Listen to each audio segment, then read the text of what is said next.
Drama की starting हमारी female lead जिया से होती है, जो कि यहाँ खाई से गिर रही होती है एंड वो फिर से रीबॉर्न हो जाती है। वो परेशान होती है कि वो एक रीबॉर्न लूप में फंस गई है और बार बार इसी टाइम पर ही जिंदा होती है। यहाँ पर उसकी कजिन उसे कहने लगती है कि तुम्हें पता है अभी तुम्हारे साथ क्या होने वाला है। तो जिया कहती है कि मुझे सब पता है। वो उसका स्कार्फ हटाकर उसका चेहरा यहाँ पर देख लेती है और कहती है कि तुमने प्लास्टिक सर्जरी करवा कर सेम मेरी तरह बन गई हो, ताकि मेरे मरने के बाद तुम मेरी सारी प्रॉपर्टी को इनहेरिट कर सको और मेरी फैमिली की डॉटर बनने का प्रिटेंड कर सको। और तुम्हारे साथ तुम्हारे डैड मिले हुए जो कि मेरे प्यारे अंकल हैं। और वो उनसे भी कह रही है कि मुझे ये भी पता है कि आपने मेरे पेरेंट्स को मारा है। और फिर वो आंटी से कहती है कि मुझे ये भी पता है कि आप भी इन सब में मिली हुई हो। कजिन शौक होकर कहती है कि आखिर तुम्हें ये सब कैसे पता। तो जिया कहती है कि वो सब इसलिए क्योंकि अब तक तुम लोगों ने मुझे 3 बार मार चुके हो और मैं इतनी बार रीबॉर्न होकर अब सब जान चुकी हूँ। तो उसके अंकल कहते हैं कि तुम्हें ये सब पता भी लग गया तो कोई फायदा नहीं है, क्योंकि अब तुम मरने वाली हो। वो उसे पुश करने जा रहे होते हैं तो जिया कहती है कि रुको, मैं अब खुद चली जाऊंगी। और फिर वो खुद इस बार खाई में कूद जाती है। तभी यहाँ पर हमारे मेन लीड शेन की एंट्री होती है, जो कि यहाँ असल में जो कि एक 9 टेल फॉक्स है। वो यहाँ पर जिया को बचा लेता है और वो उसे देखती रह जाती है कि वो कितना हैंडसम है। पर वो बस यहाँ पर उसे मारने के लिए आया होता है और उसके कुछ मुंह से बोलते ही वो तुरंत ही गिर के मर जाती है। और जिया को अब सब पता लग गया होता है कि इस बंदे की वजह से वो बार बार इस रीबॉर्न लूप में फंस गई है और ये पता नहीं कौन है जो कि उसे बार बार मार रहा है। तो जिया सोच लेती है कि उसे इसे इस बार रोकना ही पड़ेगा। वो जैसे ही अपने मुंह से कुछ बोलने जाता है तो ये तुरंत ही उसे रोकने के लिए उसे किस कर लेती है। पर इतने में शेन अपने 9 टेल फॉक्स वाले असली फॉर्म में आ जाता है और उसके अंदर जो मैजिकल बीट था वो जिया के मुंह में चला जाता है। और जिया शॉक हो जाती है कि उसके मुंह में कुछ चला गया है। यहाँ पर फिर शेन तो उसका गला दबाकर चिल्लाने लगता है कि तुमने मेरा बीट छिपा लियो। जिया तो बेहोश हो जाती है और शेन उसे गला दबा के मारने जा रहा होता है। तभी इतने में यहाँ पर शेन का असिस्टेंट पहुंचता है और उसे कहने लगता है कि लॉर्ड आखिर आप ये क्या कर रहे हो। वो उसे मना करता है कि अगर आपने अभी इसे मार दिया ना तो फिर इसके अंदर जो आपका बीट चला गया है उसकी वजह से आपकी पूरी की पूरी मेहनत खराब हो जाएगी और आपकी हाफ कल्टीवेशन तो यही ले लेगी। फिर यहाँ जिया तो बेहोश होकर शेन के ऊपर ही गिरी होती है। तो असिस्टेंट कहता है कि मैं आता हूँ इस लड़की को पकड़ने के लिए। तो शेन उससे गुस्से में देखता है और फिर जिया को उठाकर वो कहता है कि अभी हम यहाँ से चलते हैं और वहाँ चल के बात करते हैं।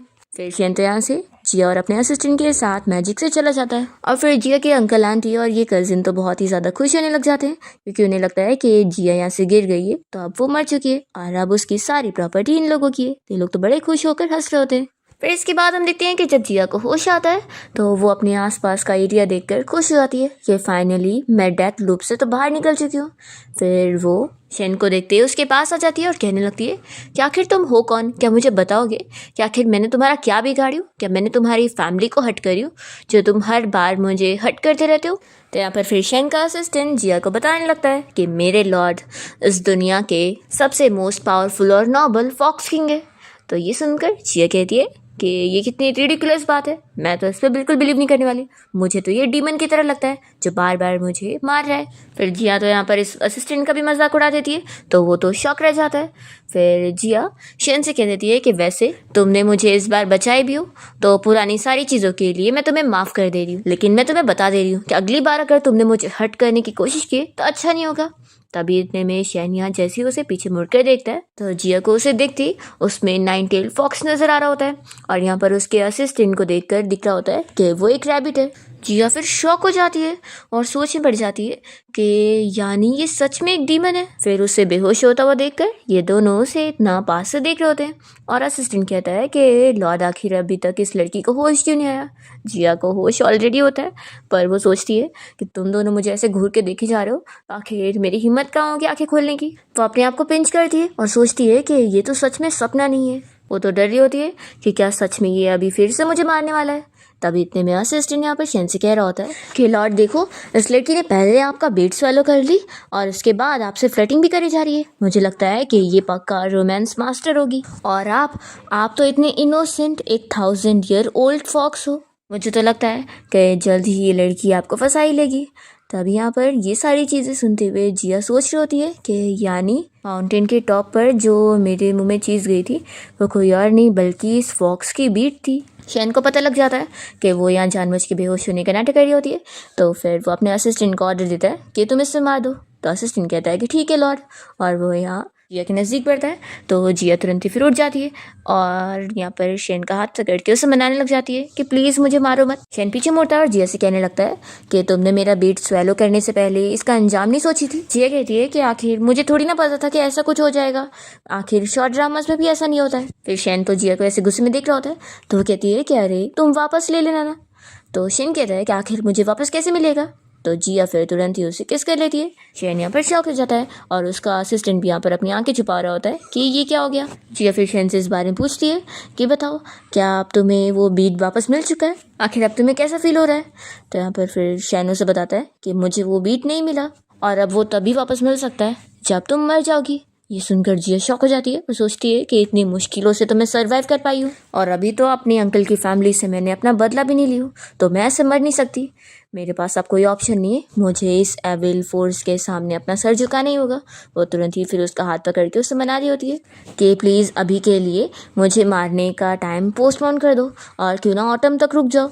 विशेन सोच रहा होता है कि उसके ऊपर से आखिर कोई फ्रेग्रेंस की स्मेल आ रही है जिससे वो समझ नहीं पा रहा होता है कि ये क्या है।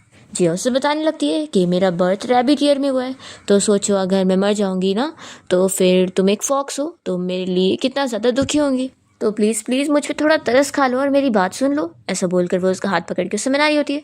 शेन गुस्से में कहता है कि मेरा हाथ छोड़ो, तो ये उसका हाथ और अच्छे से पकड़ लेती है और यहाँ पर क्यूट क्यूट फेस करके उससे मना रही होती है। शेन तो बहुत ज़्यादा गुस्सा हो जाता है और अपने असिस्टेंट से कहता है कि इसे पकड़ो और मुझसे दूर करो। तो जिया तो दूर होने के बजाय उसको और अच्छे से पकड़ के उसके ऊपर ही चढ़ जाती है। तो फिर असिस्टेंट कुछ नहीं करता है और यहाँ पर शेन को बनाने लग जाता है कि लॉर्ड आखिर आप आज इसे नहीं मार सकते, आज का दिन ठीक नहीं है और कल भी नहीं मार सकते और परसों भी नहीं। तो जिया खुश होकर यहाँ पर उसे देख रही होती है और शेन कहता है कि क्या इसके तुम लाइफ सेवर हो और क्या इसने तुम्हें मुझसे यहाँ अपनी साइड लेने के लिए भेजी हुई है। जिया तो खुश होकर असिस्टेंट को आंख मारी होती है और असिस्टेंट फिर यहाँ मनी मन शेन से बात कर रहा होता है और उसे बता रहा होता है कि आखिर लॉर्ड आप इसे नहीं मार सकते क्योंकि अगर आपने इसे मार दिया तो आपकी कल्टीवेशन वेस्ट हो जाएगी और वो इससे मिल जाएगी। तो शेन या मनी मन उसे कहता है कि मैं कोई भूला नहीं हूँ। तो असिस्टेंट सोचता है कि यानी कि लॉर्ड आप सच में इसकी वजह से अफेक्ट हो चुके हैं और आपके हाथ पर असर पड़ रहा है। शेन अपने असिस्टेंट को ऑर्डर देता है कि परसों का दिन अच्छा है तो इसलिए अभी के लिए इसे गेस्ट रूम में लेकर जाओ और फिर शेन जिया से कहता है कि आप छोड़ो भी मुझे। तो फिर वो उतर जाती है और शेन अपना असिस्टेंट के साथ चला जाता है। यहाँ पर जिया सोचती है कि माना कि अभी मुझे बस 2 ही दिन का जीने का मौका मिला है, लेकिन कम से कम मैं मरने से तो बच गई और अब तो पहला काम मुझे अपने अंकल की फैमिली को सबक सिखाना है। फिर यहाँ पर असिस्टेंट उसे उसका गेस्ट रूम दिखाने के लिए लाता है और कहता है कि तुम्हें यहाँ पर अच्छे से रहना होगा और वो फिर से शेन की तारीफें बताने लगता है। तो जिया फिर उसे खुद ही सुनाती है कि मुझे याद है कि तुम्हारे लॉर्ड बहुत ज़्यादा ही पावरफुल, नोबल और 9 टेल फॉक्स है ना। असिस्टेंट कहता है कि तुम तो बड़ी स्मार्ट निकली। फिर वो अपना चला जाता है। यहाँ पर जिया तो उसके ऊपर बहुत ही गुस्सा होती है और फिर वो अपने यहाँ पर सोचने लगती है कि अब मैं यहाँ पर फंस चुकी हूँ तो मुझे यहीं से कुछ करना होगा। फिर वो प्लानिंग कर रही होती है कि आखिर वो अपने अंकल को कैसे सबक सिखाएगी क्योंकि उसने कंपनी के आसपास के सारे लोगों को तो ऑलरेडी खरीद के रखा है। फिर ये सोचती है कि जो मेरे डैड का लीगल काउंसिल था उससे तो आखिर मेरे डैड ने स्पॉन्सर करे थे और उसकी पूरी कॉलेज की पढ़ाई करवाए थे, तो पक्का वो तो कम से कम मेरे डैड को बिट्रे नहीं कर सकता।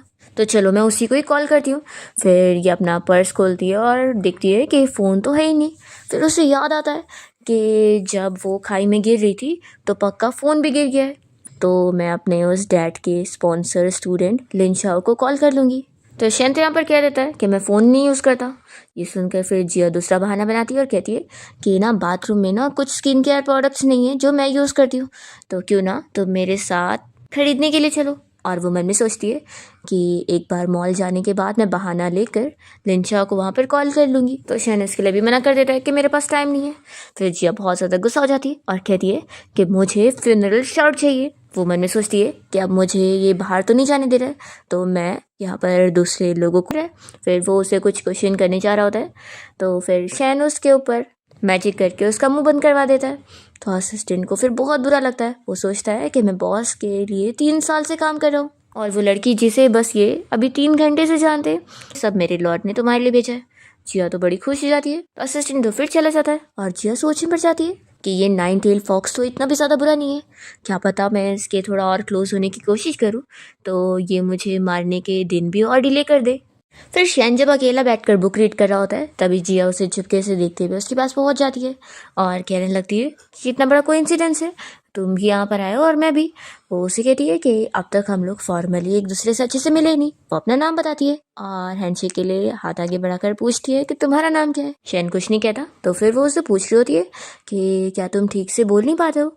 तभी असिस्टेंट ये सब देख रहा होता है और वो सोचता है कि मेरे लॉर्ड आज तक कोई भी लड़की में इंटरेस्टेड नहीं रहे, तो आखिर ऐसे कैसे वो इस लड़की को अपना नाम बताएंगे। तब यहाँ पर शैन तो जिया को अपना नाम बता देता है तो असिस्टेंट शॉक रह जाता है कि ये क्या चल रहा है। यहाँ पर जिया फिर उसकी तारीफ करती है कि बहुत ही अच्छा नाम है, बिल्कुल एक डोमिनेटिंग सीईओ वाला। शैन फिर उसे देखने लग जाता है तो जिया कहती है कि मैं तुम्हारी तारीफें कर रही हूँ, इसका मतलब है कि तुम हैंडसम भी हो और ऊपर से तुम्हारे पास पैसे भी है। असिस्टेंट सोचता है कि मेरे लॉर्ड को तो यही सबसे ज़्यादा पसंद नहीं है कि कोई उनकी तारीफें करे, इस चीज़ को बहुत ही डिसलाइक करते हैं। तो ये लड़की चाहे कितने भी स्वीट वर्ड्स यूज़ कर ले, इसका मेरे लॉर्ड के ऊपर असर नहीं पड़ेगा। तब यहाँ शैन तो जिया के मुँह से अपनी तारीफें सुनकर स्माइल कर रहा होता है तो असिस्टेंट और शॉक हो जाता है कि ये हो क्या रहा है। तभी जिया सोचती है कि आखिर मैं इससे और ज़्यादा क्लोज कैसे हो। फिर वो उसकी बुक देखते हुए कहने लगती है कि तुम कब तक एक ही पेज को ही देख रहे हो, तो क्या तुम्हें कुछ समझ नहीं आ रहा है? तुम चाहो तो मुझसे पूछ सकते हो, क्या पता मैं तुम्हारी कोई हेल्प कर दूँ। असिस्टेंट सोचता है कि मेरे लॉर्ड को यही सबसे ज़्यादा डिसलाइक करने वाली बात लगती है कि कोई उन्हें रीडिंग के टाइम पर डिस्टर्ब करे, इसलिए अब तो ये लड़की गई। तब यहाँ पर शैन उठता है और वो जिया के एकदम ही क्लोज जा रहा होता है तो असिस्टेंट सोचने पड़ जाता है कि आखिर लॉर्ड ये कर क्या रहे, क्या उसके क्लोज जाकर वो उसे एम्बेरसमेंट करके मारने वाले। जिया तो बड़ी खुश हो रही होती है कि आखिर ये फॉक्स है तो क्या हुआ, इतना हैंडसम है कि आखिर मैं भी अपने आप को रोक नहीं सकती। पर फिर वो अपने आप को होश में लाती है कि आखिर ये एक 9-टेल फॉक्स है, तो आखिर मैं सोच क्या रही हूँ, ये डिफरेंट स्पीशीज है। शेन कहता है कि मैं कल का डे चेक कर रहा था, कल का डे बड़ा अच्छा है, तो तुम बताओ कि कौन से घंटे मैं तुम्हें मारूं, तुम किस टाइम पे मरना चाहती हो। तो यहाँ पर फिर असिस्टेंट तो बड़ा खुश हो जाता है कि मेरे लॉर्ड ऐसे लड़कियों की जाल में थोड़ी ना फंसने वाले, मैं कुछ ज़्यादा ही सोच रहा था। जिया तो यहाँ पर शेन को चिल्लाकर कह देती है कि मैं इस लाइफ में सिर्फ एक ही बार मरूंगी और किंग ऑफ हेल भी आ जाएगा तो वो भी कुछ नहीं कर पाएगा।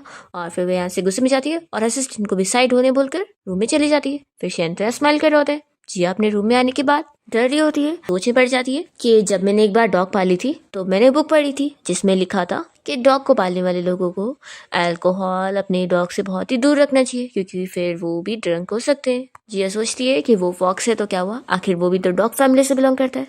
फिर वो यहाँ तुरंत ही किचन में आ जाती है। तभी यहाँ पर शैन को अल्कोहल की स्मेल आती है तो वो अपने असिस्टेंट से कह रहा होता है कि उसने कितनी बार कहा है कि अल्कोहल अलाउड नहीं है। जिया उसे देखकर कहती है कि मैं बस पानी पीने आई थी और वो जानबूझ के उसके क्लोज आ रही होती है और सोच रही होती है कि इसे तो पक्का अल्कोहल की स्मेल पसंद नहीं आ रही है, इसलिए वो जानबूझ के और उसके क्लोज आकर पानी लेने का बहाना कर रही होती है। शेन कहता है कि पानी लेना है तो अपना लो ना, मेरा क्यों ले रही हो। तो ये कहती है कि नहीं मुझे यही वाला पानी चाहिए। तो फिर शेन उसे दे देता है और कहता है कि आप तो दूर हो जाओ। जिया सोच ही पड़ जाती है कि मैंने कपड़ों पर इतना सारा अल्कोहल गिराई थी फिर भी आखिर ये ड्रंक क्यों नहीं हुआ। वो खुशी होती है कि लेकिन कोई बात नहीं, मेरे पास तो एक बैकअप प्लान है।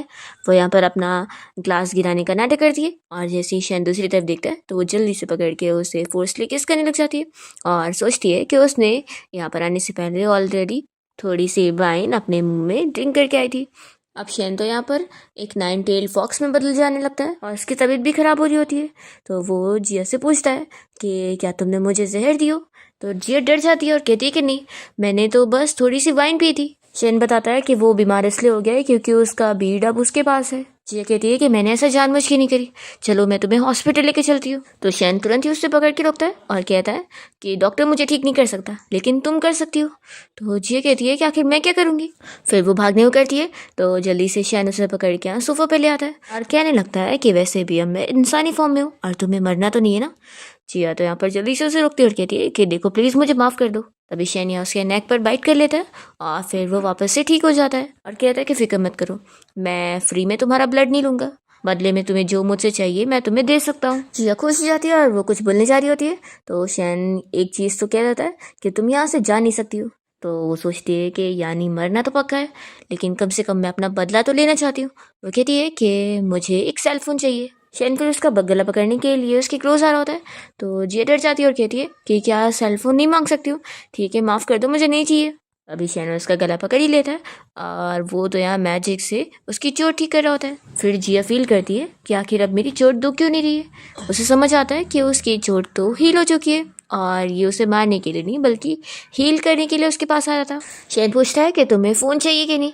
तो जिया लोग जो सोच रहे ना कि उसके नाम पे जो सारी प्रॉपर्टी है वो लोग अपने नाम पे कर लेंगे, ऐसा वो लोग कुछ कर ही नहीं पाएंगे क्योंकि मेरे पेरेंट्स ने तो ऑलरेडी इसकी तैयारी करके रखे, तो वो लोग फेल होंगे। अब दूसरी तरफ हम देखते हैं कि यहाँ पर जिया के कज़िन और उसके अंकल आंटी लॉयर से बात कर रहे होते हैं और लॉयर बताता है कि असल में जब तक वो 25 नहीं हो जाती तब तक वो अपनी प्रॉपर्टी को किसी और के नाम पे नहीं कर सकती है। तो ये सुनकर कजिन शॉक हो रही होती है और लॉयर बता रहा होता है कि ये तुम्हारे पेरेंट्स की विल है।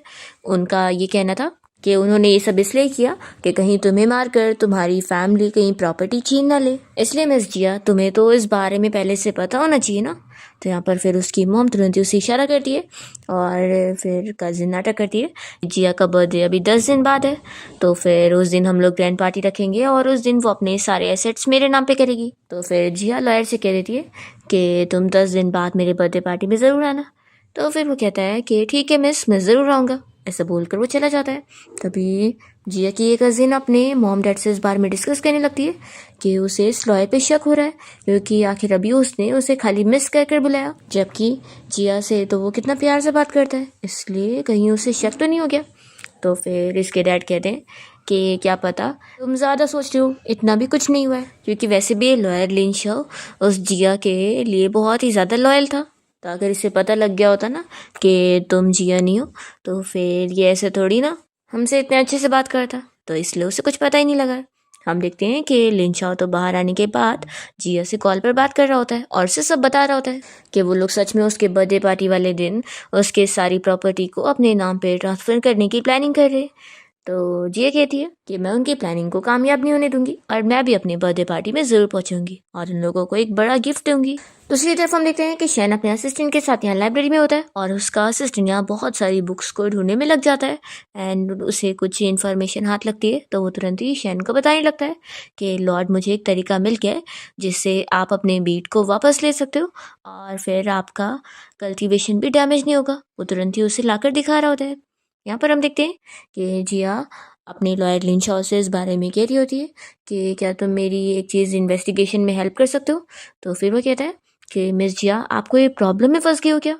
जिया सोचती है कि मेरी अभी सबसे बड़ी प्रॉब्लम ये है कि मैं यहाँ से निकल नहीं सकती हूँ, पर फिर वो अपने इस लॉयर को बताती नहीं है और कहती है कि रहने दो, अपनी चीज़ मैं खुद देख लूँगी, तुम अभी इसकी फिक्र मत करो। और फिर वो कॉल रखते ही सोच रही होती है कि बर्थडे पार्टी तो 10 दिन बाद है और मेरे पास तो सिर्फ 1 दिन का टाइम है। वो सोचती कि नहीं, मुझे सर्वाइव करने के लिए कोई ना कोई रास्ता निकालना होगा।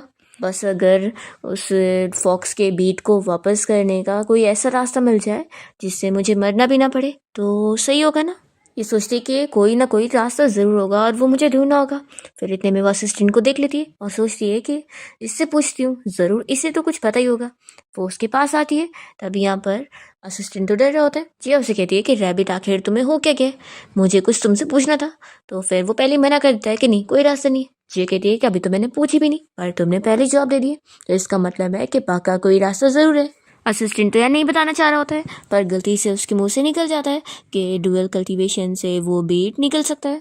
और फिर वो ये गलती से बताने के बाद उसे कहता है कि तुम्हें पता भी लग गया है तो कोई फ़ायदा नहीं है, ये तुम्हारे लिए यूजलेस है। फ्लैशबैक में भी दिखाते हैं कि असिस्टेंट शेन से इस बारे में बात कर रहा होता है कि डुअल कल्टीवेशन से उसे बीट मिल तो जाएगा, लेकिन अगर वो लेफ्ट रेवोल्यूशन वाला टेस्ट फेल कर देगा तो जैसे कि मास्टर ने उसे बताया था उसकी सोल के ऊपर इफेक्ट पड़ेगा। इसलिए वो तो यहाँ पर शेन को इस चीज़ के लिए मना कर रहा होता है। तो शेन कहता है कि आप कोई और रास्ता ढूंढो। फिर इसके बाद हम देखते हैं कि असिस्टेंट हर वक्त शेन के ऊपर नज़र रख रहा होता है एंड या वो उसे अपना टॉप बटन भी बंद करने के लिए बोल रहा होता है। तो शेन कहता है कि आखिर तुम्हें हो क्या गया है, तुम पूरे दिन मुझे स्टॉकर की तरह पीछा कर रहे हो और अब मुझे इतना ज़्यादा स्ट्रिक्टली बटन भी बंद करने के लिए बोल रहे हो। असिस्टेंट असल में इसे जिया से बचाना चाह रहा होता है और तभी जिया यहाँ पर बहुत ही अच्छे से तैयार होकर पहुँच जाती है और वो सोच रही होती है कि मैंने पता लगाई हूँ कि फॉक्स को ऐसी फ्लैश होने वाली चीज़ें ज़्यादा पसंद है, इसलिए मैं ऐसे तैयार हुई हूँ। अब शैन और असिस्टेंट यहाँ पर जिया को देखते रह जाते हैं। तो शैन अपने असिस्टेंट को गुस्से में देखता है तो वो कहता है कि सॉरी बॉस, मैं नहीं देखूंगा, और वो चला जाता है। फिर यहाँ पर शैन अपना अम्ब्रेला फेंक कर जिया का अम्ब्रेला पकड़ने में हेल्प कर रहा होता है तो वो बहुत ही खुश होकर उसे हक करती है। और यहाँ पर शैन तो दूर हो जाता है तो जिया सोचती है कि लगता है ये इतनी आसानी से नहीं मानने वाला है। वो फिर गुस्सा होकर जा रही होती है। तो यहाँ पर शैन फिर जब उसे रोकने जाता है तो सारी पानी उसे पीछे घुमाता है तो गलती से जिया उसके नेक पर किस कर लेती है। यहाँ पर शैन भी शॉक हो जाता है और कहता है कि तुम क्या करना चाहती हो। उसे डायरेक्टली पूछ लेता है कि क्या वो उसके साथ ड्यूअल कल्टीवेशन करना चाहती है। तो जिया तो यहाँ पर हाँ कहती है और मन में सोचती है कि वैसे तो ये एक 9 टेल फॉक्स है, लेकिन ये इतना हैंडसम है कि मेरा भी इसमें कोई लॉस नहीं है। पर यहाँ शैन तो इस चीज़ के लिए साफ मना कर देता है। तो जिया कहती है कि अगर तुम नहीं चाहते तो मैं तुम्हें फोर्स नहीं करूँगी, लेकिन फिर वो उसे मनाने लग जाती है कि असल में मुझे पढ़ना नहीं है, अभी कुछ ही दिन बाद मेरा बर्थडे आने वाला है और प्लीज़ तुम मुझे मेरे बर्थडे के लिए जाने दे दो। तो यहाँ पर फिर इतना मनाने पर शैन मान जाता है कि मैं अपने असिस्टेंट को तुम्हारे साथ भेज दूंगा। ये कहकर वो चला जाता है। जिया बहुत ज़्यादा हैप्पी हो जाती है। फिर फाइनली जिस दिन बर्थडे पार्टी वाला दिन होता है तो यहाँ पर पार्टी में आए हुए सारे लोग यहाँ पर इस बारे में बात कर रहे होते हैं कि आखिर ये सब चल क्या रहा है। हमने सुना है कि मिस जिया अपने अंकल को अपनी ये सारी प्रॉपर्टी आज अपने बर्थडे के दिन उनके नाम पर करने वाली है, तो क्या उसका दिमाग खराब हो गया है। और फिर यहाँ स्टेज पर जिया की कजिन अपने मॉम डैड के साथ आती है और फिर उसके अंकल यहाँ पर पार्टी में सभी गेस्ट का वेलकम करते हुए कह रहे होते हैं कि आज मुझे एक इम्पॉर्टेंट अनाउंसमेंट करनी है। जिया की कजिन यहाँ पर अपने डायलॉग्स में आ रही होती है कि मैं आज अनाउंसमेंट कर रही हूँ कि मैं अपनी सारी प्रॉपर्टी अपने अंकल के नाम पे करना चाहती हूँ और मैं उसे वापस भी नहीं लूँगी। तो ये सुनने के बाद सारे लोग आपस में बातें करने लग जाते हैं। पर इतने में मेन गेट ओपन होता है और यहाँ पर हमारी जिया की एंट्री होती है, जो कि जैसी अंदर आती है तो उसके साथ असिस्टेंट भी आया होता है। सारे लोग शॉक हो जाते हैं कि यहाँ पर दो मिस जिया कैसे है। तो अभी इतने में कजिन को तो डर लग रहा होता है कि ये मरी नहीं, तो उसके मॉम डैडी उसे समझाते हैं कि तुम डरो मत। सारे लोग यहाँ पर पूछने लगते हैं कि आखिर असली वाली मिस जिया कौन सी वाली है, स्टेज वाली या फिर ये वाली। तो यहाँ पर फिर वो कजिन कहती है कि ऑफ कोर्स असली वाली मैं हूँ, और वो तुरंत ही गार्ड्स को ऑर्डर देती है कि इसे पकड़ के यहाँ से बाहर निकालो। तभी सारे बॉडीगार्ड्स अंदर आ जाते हैं। तो फिर जिया यहाँ पर शैन के असिस्टेंट को ऑर्डर दे रही होती है कि तुम इन लोगों से फाइट करो। तो वो तो मना कर देता है कि मुझे बॉस ने तुम्हारी हेल्प करने के लिए नहीं भेजा है, बस साथ में चलने के लिए बोला है। तो जिया से कहती है कि तुम कितने बुद्धू हो, तुम्हें पता है ना कि मेरे अंदर तुम्हारे मास्टर का बीट है। और सोचो यहाँ पर मुझे अगर बुली किया गया तो यानी तुम्हारे मास्टर के बीट को बुली किया गया, और तुम ये कैसे सह ले सकते हो। तो यहाँ पर फिर असिस्टेंट को इस बात पर बहुत ज़्यादा गुस्सा आ जाती है। तो यहाँ पर ये सारे गार्ड्स एक ही बार में नीचे गिर जाते हैं और वापस उठ ही नहीं पा रहे होते हैं। तो यहाँ की पार्टी में सारे पब्लिक ये देखकर शॉक हो रही होती है।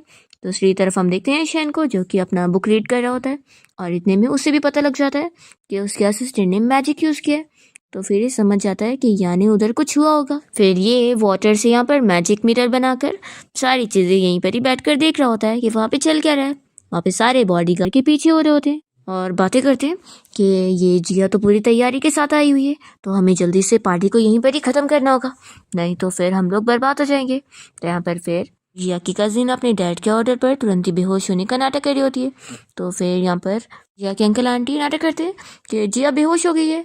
तभी जिया यहाँ पर असिस्टेंट को ऑर्डर देती है कि इसे होश में लेकर आओ। तो फिर वो अपने मैजिक से बस उसे थोड़ा सा मारता है, तो वो चिल्लाने लगती है कि किससे मुझे मारा। असिस्टेंट कहता है कि अच्छा, तो तुम बस झूठा बेहोश होने का नाटक कर रही थी। तो फिर यहाँ पर सारे लोग समझ जाते हैं कि यानी ये स्टेज वाली लड़की फेक है और असली प्लास्टिक सर्जरी तो इसने करवाई हुई है। तभी तो हम सोचे कि आखिर ऐसे कैसे ये अपने अंकल आंटी को अपनी सारी प्रॉपर्टी नाम करके दे सकती है, क्योंकि आखिर ये फेक जो है। तभी इतने में कजिन जानबूझ के सभी के सामने एक्टिंग करने लगती है कि मैंने कोई प्लास्टिक सर्जरी नहीं करवाई हो, मैं कसम खाकर कह रही हूँ कि मैं ही असली वाली जिया हूँ, अगर मैं झूठ बोल रही हूँ ना तो मेरे ऊपर बिजली गिर जाए। तब यहाँ पर जिया अपने असिस्टेंट को ऑर्डर देती है कि तुम उसके ऊपर बिजली गिरा दो। तो फिर वो करने चाहता है और जिया से कहता है कि एक्चुअली मुझे ये वाला मैजिक करने नहीं आता। फिर यहाँ पर जिया की कजिन उसके पास आती है और उससे कहने लगती है कि तुम अपने आप को समझती क्या हो जब तुम मेरे ऊपर बिजली गिरवाओगी। देखो अगर ऐसा हो गया ना तो मैं नील डाउन होकर तुमसे माफ़ी मांग लूँगी, तो चलो करके दिखाओ। ऐसा बोल के वो उसका मजाक उड़ा रही होती है। शैन ये सब बैठ कर देख रहा होता है और उससे गुस्सा आती है, तो वो अपना मैजिक करता है और इस जिया की कजिन के ऊपर फिर बिजली गिर जाती है और एक ही बार में इसका हाल बहुत ही बुरा हो जाता है। तो सारे लोग ये देखकर शॉक रह जाते हैं। फिर जिया असिस्टेंट से कहती है कि तुमने तो कहा था कि तुम ये वाला मैजिक नहीं कर पाओगे, तो ये आखिर कैसे हुआ। असिस्टेंट बताता है कि ये मैंने थोड़ी ना करा हूँ, ये मेरे मास्टर ने करे। तो जिया कहती है कि यानी शैन यहाँ पर आया। तो असिस्टेंट कहता है कि मेरे मास्टर बहुत ज़्यादा पावरफुल है और इतना छोटा सा मैजिक करने के लिए उन्हें यहाँ खुद आने की ज़रूरत नहीं है। तो जिया सोचती है कि शैन यहाँ पर आया भी नहीं पर फिर भी उसने मैजिक कर लिया, इसका मतलब है कि उसे यहाँ की सारी सिचुएशन पता चल रही है। फिर तो मैं भी जो बोलूँगी उसे सुनाई देगा। तो वो जानबूझ के फिर उसकी तारीफ़ें कर रही होती है कि शैन तुम बहुत ज़्यादा अमेजिंग हो। शैन अपनी तारीफ़ें सुनकर यहाँ पर खुश हो रहा होता है और फिर कहने लगता है कि ये सच में कुछ भी कहती है। फिर जिया अपनी कजिन से कहती है कि अब तो तुम्हारे ऊपर बिजली भी गिर गई, तो तुम रॉन्ग प्रूफ हो चुकी हो, तो अब मुझसे नील डाउन होकर माफ़ी मांगो जैसा कि तुमने बोली थी। तो कजिन तो पलटने लग जाती है और कहती है कि मैं माफ़ी नहीं मांगूंगी। तभी यहाँ पर सारे लोग इस बारे में बातें करने लगते हैं कि अब तो उसके ऊपर बिजली भी गिर गई, तो लगता है पक्का वो झूठ कह रही है और वो एक फेक है। तो लगता है कि सब में जिया के अंकल आंटी मिले हुए हैं और वो जिया की प्रॉपर्टी छीनने के लिए सब कर रहे हैं। तभी यहाँ पर अंकल कहने लगता है कि ऐसा बिल्कुल भी नहीं है जैसा आप लोग सोच रहे हैं, ये तो बस एक एक्सीडेंट हुआ है और ये असल में जिया ही है, और उल्टा वो जो लड़की इसके ऊपर इल्ज़ाम लगा रही है वो फेक है, जो कि बस मेरी नीस जिया के ऊपर झूठा इल्ज़ाम लगा रही है। और वो उसे चिल्लाने लगते हैं। तो जिया कहती है कि अच्छा तो आप कह रहे हैं कि मैं झूठ कह रही हूँ। वो कहती है कि रुको, अब आपके ऊपर भी बिजली गिरेगी। ऐसा वो उनके ऊपर इशारा करके ऑर्डर दे रही होती है।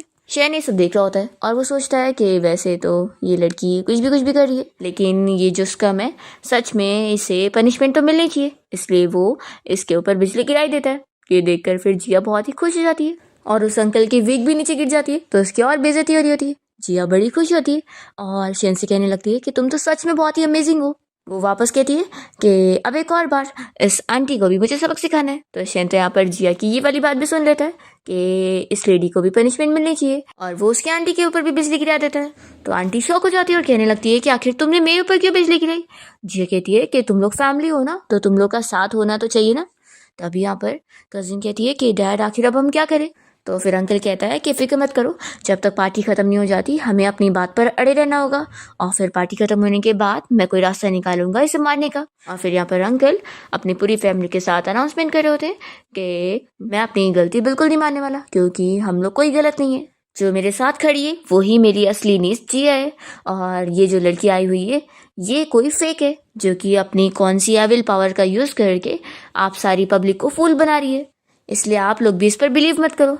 फिर आंटी भी कहती है कि हाँ, मेरे साथ जो खड़ी है वही मेरी असली नीस है, आखिर मैंने इसे पाली हूँ तो मैं इसे कैसे नहीं पहचानूंगी। तो फिर पब्लिक भी यहाँ पर बातें कर रहे होते हैं कि बात तो सही है, जो बिजली गिरी थी वो आखिर रियल थोड़ी ना लग रही थी, लगता है ये लड़की कोई एविल फोर्स यूज़ करी है। फिर जिया यहाँ पर इन लोगों से कह देती है कि मैं यहाँ पर आप लोगों के साथ कोई रियल और फेक का गेम नहीं खेलने आई हूँ। वो तुरंत यहाँ पर अपने लॉयर लिंशा को बुलाती है, जो कि पुलिस ऑफिसर को लेकर आया होता है, और वो यहाँ पर इस पूरी फैमिली को अरेस्ट करने आ जाते हैं कि इन लोगों ने जिया की आइडेंटिटी लेने की कोशिश करे। तभी ये पूरी फैमिली कहने लग जाते हैं कि आप लोग को मिसअंडरस्टैंडिंग हुई है, पर पुलिस ऑफिसर नहीं सुनते और इन लोगों को पकड़ के लेके जाते हैं। फिर जिया स्टेज पर जाकर पार्टी में आए हुए सारे लोगों को थैंक यू बोलने लगती है कि आप सभी मेरे बर्थडे पार्टी में आए, लेकिन अब ये पार्टी यहीं पर खत्म हो चुकी है तो सब जा सकते हैं। तो फिर सभी अपना अपना चले जाते हैं। फिर जिया लॉयर लिंशा से कहती है कि आखिर मैंने जो तुम्हें इन्वेस्टिगेट करने बोली थी उसके बारे में क्या पता लगा। तो फिर वो बताता है कि उसके पेरेंट्स की मौत का अभी कोई एविडेंस नहीं मिल रहा है कि उसके अंकल का ही हाथ है। तो जिया कहती है कि आफ्टर ऑल इतने टाइम हो गया, तो मैंने एक्सपेक्ट करी थी कि आखिर एविडेंस कैसे ही मिल सकते हैं। वो ऑर्डर देती है कि एक काम करो, तुम अभी के लिए मेरे अंकल के ऊपर नज़र रखो, क्योंकि उनके ऊपर नज़र रखने से कोई ना कोई एविडेंस ज़रूर मिल जाएंगे। तो फिर वो लॉयर चला जाता है और जिया यहाँ पर सोच रही होती है कि अभी के लिए तो मैंने टेम्परेरीली अपनी इस फैमिली प्रॉब्लम को सॉल्व कर लियो। तो पहला नंबर तो अभी मुझे ये सोचना होगा कि अपनी जान में कैसे बचाऊंगी। पहले मैंने सोची थी कि शायद बर्थडे पार्टी में आकर मुझे बहाना मिल जाएगा यहाँ से भागने का, लेकिन आखिर शैन ने तो मुझ पे नज़र रखा हुआ है, तो फिर मैं यहाँ से भाग ही नहीं सकती हूँ। अगर मैंने भागने की कोशिश करी तो पक्का शैन मुझे मार देगा। फिर यहाँ पर असिस्टेंट पूछ रहा होता है कि मिस क्या अब हम चले। जी सोचती कि नहीं, मुझे कैसे भी करके थोड़ा टाइम यहाँ पे निकालना होगा। फिर वो बहाना करती है कि मुझे ना केक खाना है। तभी इतने में यहाँ पर वेट्रेस केक उठाने के लिए आती है और उनसे गलती से केक गिर जाता है। तो जिया तो इसके लिए शैन को चिल्लाने लगती है कि आखिर तुम थोड़ा सा भी मुझे केक नहीं खाने दे रहे हो। शैन यहाँ ये सब देखकर सोचता है कि आखिर मैंने क्या किया जो ये मुझे चिल्ला रही है। फिर वो मान जाती है कि चलो अब चलते हैं। फिर वो जब यहाँ असिस्टेंट के साथ वापस आ जाती है तो वो सोच रही होती है कि इतना तो है कि शैन मेरे लिए थोड़ा सा सॉफ्ट हार्टेड तो हो चुका है, तो क्या पता इस वजह से ही मैं इसे टूल की तरह यूज़ कर सकती हूँ। तभी इतने में जिया शैन से टकरा जाती है और वो उससे पूछता है कि जो तुम बदला लेना चाहती थी, जिसकी वजह से तुम रिग्रेट फील कर रही थी कि तुम उसके बिना ही मर गई, तो क्या तुमने उन चीज़ों से डील कर ली। जिया सोचती है कि ये आखिर ये मुझसे क्यों पूछ रहा है, क्या ये मुझे मारने का सोच रहा है। तभी इतने में शैन जैसे यहाँ पर उसे बर्थडे विश करने जा रहा होता है, तो जिया को लगता है कि वो उसे मारने के वर्ड्स बोल रहा है, इसलिए वो तो तुरंत ही उसे चुप कराने के लिए किस कर लेती है और उसे बताती है कि मैं तुम्हें लाइक करती हूँ। और मन में सोचती है कि आखिर कोई भी मैन खुद को लाइक करने वाली वुमेन को हट कर ही नहीं सकता है, और अगर ये भी मेजॉरिटी में से होगा तो ये भी नहीं कर पाएगा। शेन उसे पूछता है कि क्या तुम मुझे सच में लाइक करती हो? तो जिया कहती है कि क्या हुआ, नहीं कर सकती क्या? शेन तो इसी बारे में सोच रहा होता है कि उसने अपने असिस्टेंट से इस बारे में डिस्कस कर चुका है कि उसे अपनी कल्टीवेशन के लिए लव टेस्ट को पास करना है और इस लड़की से दूर रहना होगा। फिर शेन जिया को मना करता है, तो जिया कहती है कि असल में मैं तुमसे बस झूठ कह रही थी, मैं कोई तुम्हें लाइक नहीं करती। शेन इस बात से गुस्सा हो जाता है और जिया का हाथ पकड़ के उसे चिल्लाने लगता है कि अगर तुम मुझे लाइक नहीं करती तो तुमने मुझे सेड्यूस करने की कोशिश क्यों करी? तुम्हारी वजह से मेरा हार्ट डिस्टर्ब हो चुका है। जिया उसे कहती है कि आखिर तुम इतने ज्यादा इमोशनल क्यों हो रहे हो? वो उसे पूछती है कि कहीं तुम्हें कोई सीरियस बीमारी तो नहीं है। यहाँ पर शैन फिर गुस्सा होने लग जाता है, तो वो कहती है कि सॉरी, मैंने बकवास कर दी। फिर शैन गुस्से में अपने असिस्टेंट को बुलाता है और उसे ऑर्डर देता है कि जब ये केक खा लेगी तो इसे फिर मारने के लिए लेके चलना। और वो ये भी कह देता है कि क्योंकि अगर ये केक खा कर नहीं जाएगी तो बाद में फिर मुझे ही ब्लेम करेगी। ऐसा बोलकर फिर वो गुस्से में चला जाता है और जिया देखती है कि उसने ऑलरेडी यहाँ पर उसके लिए बर्थडे केक का इंतजाम भी करके रखा है। फिर वो सोचती है कि यानी जब वो उसे कहने जा रहा था कुछ, तो वो उसे मरने के लिए विश नहीं करने जा रहा था, बल्कि उसे हैप्पी बर्थडे विश करने जा रहा था। तो इससे पता लगता है कि मैंने तो उसे गलत समझ ली, तभी तो वो इतना गुस्सा हो चुका है। फिर वो सोचती है कि नहीं, अब तो केक खत्म हुआ तो पक्का मैं मरने वाली हूँ। इसलिए वो जाके केक उठा लेती है और कहती है कि ये केक इतना बड़ा है तो एक दिन में नहीं खत्म होगा, मैं 2 दिन तक खाने वाली हूँ। फिर असिस्टेंट शेन के पास आता है और पूछता है कि बॉस, क्या अभी भी मिस जिया को आप मारने वाले हैं? तो शेन कहता है कि क्या उसने केक फिनिश करी? तो असिस्टेंट कहता है कि नहीं। फिर शेन कहता है कि फिर तो आंसर तुम्हें भी पता है। दूसरी तरफ जिया यहाँ पर केक को अपने रूम में लेकर आकर उसे देखकर सोच रही होती है कि मैं कितनी स्मार्ट हूँ, जब तक केक फिनिश हो गई नहीं तो फिर मैं भी नहीं मरूंगी। यहाँ पर फिर वो अपने लॉयर लिन शॉ से कॉल पर बात करती है और वो उसे बताता है कि उसके अंकल अब नई प्लानिंग कर रहे हैं और उसके अंकल आंटी अपना बचने के लिए उसकी कजिन के ऊपर अपना सारा इल्ज़ाम डाले दे रहे हैं। तो जिया कहती है कि वो लोग तो पहले से ऐसी बहुत ही कोल्ड है। फिर लॉयर बताता है कि असल में कल वो लोग उसकी कंपनी जाने वाले हैं और उसकी पुअर मैनेजमेंट का एक्सक्यूज़ देते हुए वो उसे चेयरमैन की पोजीशन से हटाने के लिए सारे शेयर होल्डर से बात करने वाले हैं। जिया फिर लॉयर को ऑर्डर देती है कि तुम कंपनी के अभी कुछ इन्फॉर्मेशन को मुझे ईमेल के ज़रिए सेंड करो। और फिर ये यहाँ पर सोच रही होती है कि आखिर उस अंकल से निपटना इतना ज़्यादा हार्ड नहीं है जितना हार्ड ये है कि इस केक का रीज़न लेकर आखिर में 1 हफ्ते से ज़्यादा कैसे जी पाऊंगी। वो सोचे पड़ जाती है कि आखिर सरवाइव करने के लिए कोई ना कोई रास्ता निकालना होगा। मैं अब उस फॉक्स को कैसे मनाऊं? ये सोचती है कि वैसे तो फॉक्स डॉग फैमिली से बिलोंग करते हैं, लेकिन इस वाले फॉक्स का बिहेवियर तो बिल्कुल कैट की तरह है। फिर नेक्स्ट डे हम देखते हैं कि शैन इस बारे में सोच रहा होता है कि उसने इतनी सारी बुक्स पढ़ लिया, लेकिन अभी तक उसे कोई मेथड नहीं मिला जिससे वो जिया से अपनी बीट्स वापस ले सके। तो अभी इतने में जिया यहाँ पर उसके लिए खाना लेकर आ जाती है और उसे खाना देते हुए वो खुश हो रही होती है कि सबसे पहला तरीका यही है कि खाने के ज़रिए मैं इसका दिल जीत सकूं। पर यहाँ शैन इस खाने को खाने से मना कर देता है। तो जिया फिर सोचती है कि अब मेरे पास दूसरा ज़रिया है कि मुझे इसकी तारीफ़ करके इसे कंफर्ट करना होगा। वो उसे कहने लगती है कि तुम बहुत ही ज़्यादा हैंडसम लग रहे हो और ये वाइट शर्ट तुम पे बहुत सूट कर रहा है। पर इतनी सारी तारीफ़ें सुनने के बाद भी शैन तो बस इसे गुस्से में देख रहा होता है। जिया सोचती है कि अब मुझे थर्ड ट्रिक यूज़ करनी पड़ेगी, इसे कैट की तरह मनाना होगा। फिर वो उसके ऊपर बैठ जाती है और उसके फेस को ऐसे पकड़कर उसे कैट की तरह खुश करने की कोशिश कर रही होती है। तब यहाँ पर ऐसा करने की वजह से शैन के कान और उसके टेल्स बाहर आने लगते हैं। तो फिर ये उसके टेल्स को भी पकड़ के सहला रही होती है और सोचती है कि अब वो पक्का खुश हो रहा होगा और वो मान जाएगा। तभी अचानक से असिस्टेंट यहाँ पर आ जाता है और वो ये देखकर शॉक रह जाता है कि आखिर उसने ये क्या देख लिया। तभी इतने में शैन मैजिक से डोर को बंद कर देता है और असिस्टेंट फिर बाहर ही रह जाता है और सोचता है कि ये आखिर क्या चल रहा है। ये लड़की तो मेरे मास्टर को सेड्यूस करने के पीछे पड़ गई है, ऐसे कैसे वो उनके टेल को हाथ लगा सकती है? ये तो उनका ट्रिगर पॉइंट है। अब यहाँ पर जिया तो करे जा रही होती है ये शैन का यहाँ पर पूरा फॉक्स वाला लुक आ जाता है और उसके आइज भी रेड हो जाते हैं। तो फिर ये डर जाती है और सोचती है कि मैं तो भूल ही गई थी कि कोई कैट थोड़ी ना है, ये तो असल में फॉक्स है। यहाँ पर शैन फिर उसकी क्लोज आ जाता है और वो अपनी आंखें बंद कर लेती है क्योंकि उसे लगता है कि वो उसे किस करने वाला है। शैन कहता है कि तुम्हें क्या लगा था, तुम ये सब जानबूझ के कर रही थी? तो फिर जिया कहती है कि हाँ, मैं मान लेती हूँ कि मैं तुम्हारा हार्ट अपनी तरफ सॉफ्ट करने के लिए सब कर रही थी, लेकिन लगता है तुम बिल्कुल भी मेरे लिए सॉफ्ट हार्टेड नहीं हुए। शैन फिर कुछ नहीं कह रहा होता है और वो अपना बुक पढ़ने में लग जाता है। तो जिया कहती है कि सच में मैं जा रही हूँ यहाँ से, पर वो फिर भी नहीं ध्यान दे रहा होता है। तो ये उसकी बुक रख देती है और कहती है कि तुम कितने कोल्ड हार्ट हो। ऐसे बोलकर जा ही रही होती है कि शैन उसे पूछ लेता है कि बताओ तुम्हें क्या चाहिए। तो जिया खुश होकर फिर उसे बताती है कि मैं जीना चाहती हूँ। शेन मान जाता है कि ठीक है, तुम्हें ज़रूर कुछ काम करना होगा ना, ताकि मरने से पहले तुम्हें रिग्रेट ना हो। तो ठीक है, जाओ और जल्दी आ जाना। तो फिर जिया कहती है कि ठीक है, मैं जा रही हूँ और फिक्र मत करो, मैं कहीं भागूंगी नहीं। ऐसा बोल के वो चली जाती है।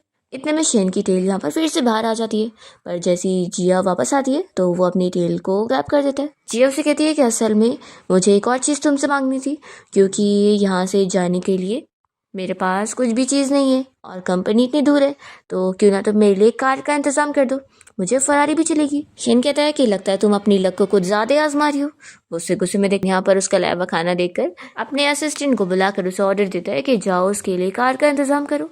तो असिस्टेंट शॉक हो जाता है कि मास्टर आप ये क्या बोल रहे हैं, आपको तो मुझे उसे मारने का ऑर्डर देना चाहिए था, तो आप मुझे उसके लिए कार लाने के लिए बोल रहे हैं।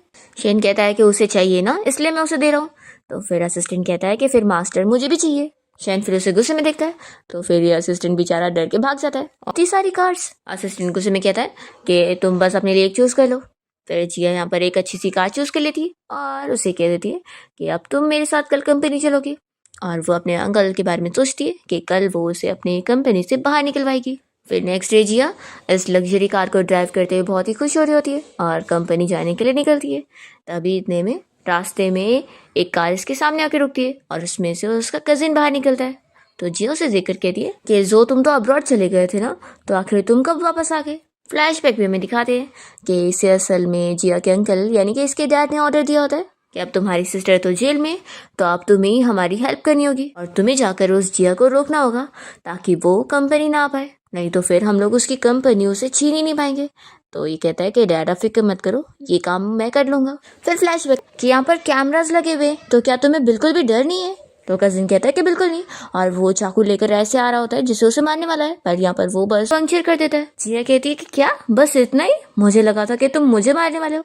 तो कजिन कहता है कि मैं इतना भी पागल नहीं हूँ, मैं सब कुछ लॉ के हिसाब से करता हूँ, और वैसे भी डैड ने मुझे बस यहाँ पर तुम्हें कंपनी जाने से रोकने भेजा है, तो अब जब तक मैं यहाँ पर हूँ मैं तुम्हें कंपनी नहीं जाने दूंगा। इसलिए कजिन अब तुम्हारे पास दो ऑप्शन है, या तो तुम यहीं पर ही रहो या तो फिर मेरे साथ मॉल में आइसक्रीम खाने चलो। जिया कहती है कि मैं बताती हूँ कि मैं क्या करना चाहती हूँ, और वो उसके मुंह पे पंच मारती है और उसकी कार में बैठकर यहाँ से जाने के लिए निकल जाती है। और ये कजिन बस चिल्लाता रह जाता है, पर बीच रास्ते में कार का ऑयल खत्म हो जाता है और जिया यहीं पर ही फंस जाती है। दूसरी ओर हम देखते हैं कि शैन और अब उसका असिस्टेंट यहाँ साथ में टीवी में न्यूज़ देख रहे होते हैं, जिसमें इसी बारे में बताया जा रहा होता है कि जिया की फैमिली की जो कंपनी है उसकी कितनी बड़ी मीटिंग होने वाली है। तो असिस्टेंट यहाँ पर शैन से इतने ज़्यादा ख़राब है, तो शैन कहता है कि तुम्हें उसकी बहुत फिक्र है। तो असिस्टेंट डर जाता है कि मास्टर तो बहुत ही गुस्सा हो रहा है, वो कहता है कि मुझे कुछ काम है और वो भाग लेता है। फिर शैन भी बहुत ही खुश होता है और उस मैजिक मिरर को बंद कर देता है। फिर जैसे ही जिया कार से बाहर निकलती है तो यहाँ पर असिस्टेंट उसे पिक करने पहुंच जाता है और उसे बताता है कि जो भी डॉक्यूमेंट उसे तैयार करने बोली थी वो सब अब रेडी है। तो जिया उसे कहती है कि उसने बहुत ही अच्छा काम किया और उसे अभी डबल बोनस मिलेगा, और फिर वो मीटिंग के लिए जल्दी से अपने कंपनी के अंदर जाती है। यहाँ पर शेयर होल्डर मीटिंग में उसका इंतजार करते करते परेशान हो जाते हैं और अंकल फिर टाइम देखते हुए आकर मेन सीट पे बैठ जाता है और कहता है कि सच में वो जिया इस चेयर वुमेन की पोजीशन संभालने लायक है नहीं, तो हमें उसे इस पोजीशन से हटा देना चाहिए। तभी इतने में जिया यहाँ पर पहुंच जाती है और कहती है कि अंकल आप किससे हटाने की बात कर रहे हैं। तो अंकल शॉक हो जाता है कि मेरे बेटे ने इसे रुक नहीं पाया। फिर इतने में इसे जो की कॉल आ जाती है और वो कॉल पर कहने लगता है कि डैड वो जिया भाग गई। तो फिर अंकल चिल्लाता है कि तुम किसी काम की नहीं हो, वो यहाँ कंपनी तक पहुंच चुकी है। जिया का अंकल तो यहाँ पर उसे कहने लग जाता है कि तुम इस पोजीशन के बिल्कुल लायक नहीं हो और तुम्हारे अंदर कोई क्वालिटी है नहीं। तो यहाँ सभी को बता रहा होता है कि वो फाइनेंस स्टूडेंट है लेकिन वो डिपार्टमेंट में लास्ट आती है, और जब वो उसके ग्रेड्स ही अच्छे नहीं है तो वो क्या ही कंपनी संभाल पाएगी। तो फिर सारे के सारे शेयर होल्डर जिया के अगेंस्ट हो जाते हैं और कहते हैं कि फिर हम यहाँ पर अपना टाइम नहीं वेस्ट करना चाहते हैं, और वो लोग उठने लगते हैं। तभी इतने में जिया सभी को, और इस प्रोजेक्ट प्लान से तो कंपनी को बहुत ही फायदा होगा। फिर अंकल तो यहाँ पर जिया के ऊपर इल्ज़ाम लगा रहे होते हैं कि उसे तो कुछ आता नहीं है, तो ऐसे कैसे वो इतना परफेक्ट प्रोजेक्ट प्लान बना लेगी। फ्लैशबैक में हमें दिखाते हैं कि जब असिस्टेंट ने उसे सारी इन्फॉर्मेशन सेंड कर दिया था तो फिर वो अपना काम पर लग गई थी और उसने प्रोजेक्ट प्लान खुद ही बनाई है। फिर वो कहती है कि मुझे सिर्फ इतना ही नहीं बल्कि और भी कुछ पता है। फिर वो तुरंत ही लिन शाह को बाकी डॉक्यूमेंट्स निकालने बोलती है और वो सारे शेयर होल्डर्स को बांट देता है। और जिया सभी को बता रही होती है कि ये सब देखकर अब आप लोग को पता लग जाएगा कि कैसे मेरे अंकल ने जनरल मैनेजर की पोजीशन संभालते हुए जो कंपनी में डिसीजन लिए उसकी वजह से कंपनी को कितना ज्यादा नुकसान हुआ। अंकल शॉक हो जाता है और चिल्लाने लगता है कि तुम्हें तो फाइनेंस फाइनेंशियल स्टेटमेंट भी पढ़ने नहीं आता, तो आखिर तुम्हें ये सब पता कैसे लगा? जिया मन में सोच रही होती है कि असल में इसे इसकी बेटी ने फूल बनाई थी। जब उसके एग्जाम्स अच्छे नहीं आए थे तो उसने मेरे पेपर को एक्सचेंज कर ली थी। जिया तुरंत ही अनाउंस कर देती है कि अब आप इस कंपनी में जनरल मैनेजर की पोजीशन संभालने लायक हो नहीं, और वो गार्ड को बुलाती है अपने अंकल को यहाँ से बाहर निकलवाने के लिए। उसका अंकल तो चिल्लाते रह जाता है कि मैंने इस कंपनी के लिए इतने साल काम किया हूँ, ऐसे कैसे तुम मुझे निकाल सकती हो। पर यहाँ पर उसकी बात कोई नहीं सुनता और गार्ड्स उसे पकड़ के लेकर जाते हैं। फिर यहाँ बाकी शेयर होल्डर तो जिया से डर चुके होते हैं और जिया उनसे कहती है कि अब मुझे यकीन है कि आप लोग को अब मुझ पर ट्रस्ट हो ही गया होगा और आप लोग मुझे सपोर्ट करेंगे। तो फिर वो लोग तो उसे सपोर्ट करने के लिए तुरंत ही मान जाते हैं। फिर जिया मीटिंग क्लोज करती है और सारे शेयर होल्डर जैसे यहाँ से चले जाते हैं। तो सोचती है कि अब ये मैटर तो मैंने हैंडल कर ली हूँ, तो अब नेक्स्ट काम है घर पे उस फॉक्स को संभालने का। वो सोचती है कि वैसे इस बार उसने मेरी इतनी बड़ी हेल्प की है तो उसे थैंक यू बोलना तो बनता ही है, और इस अपॉर्चुनिटी का यूज़ करते हुए मैं शायद अब इसके और क्लोज हो सकूंगी और उसे खुश कर सकूंगी। और फिर अगर वो खुश हो जाएगा तो मुझे और कुछ दिन जीने तो दे ही देगा। लेकिन फिर वो सोचती है कि मैं करूँ क्या। तभी उसे एक आइडिया आता है। दूसरी ओर शैन अपने असिस्टेंट से इस बारे में पूछ रहा होता है कि आखिर जिया को यहाँ पर आने में इतना लेट क्यों हो रहा है। तो फिर असिस्टेंट कहता है कि बॉस, ये सवाल आपने मुझसे 3 बार पूछ चुके हो। अरे वो आखिर काम के लिए गई है तो उन्हें ज़रूर आने में लेट तो हो गई। फिर इतने में जिया घर पहुंच जाती है और वो जैसे इन दोनों को देखती है तो कहती है कि अच्छा तो तुम दोनों यहाँ पर हो। फिर उसे देखकर शैन तो खुश हो जाता है और फिर वो जिया से कहता है कि तुम तो कितनी जल्दी आ गई। असिस्टेंट सोचता है कि अच्छा, अभी थोड़ी देर पहले मुझे कंप्लेन कर रहे थे कि कितना लेट हो रही है और आप कुछ और ही बोल रहे हैं। सच में मास्टर के तो 2 फेस हैं।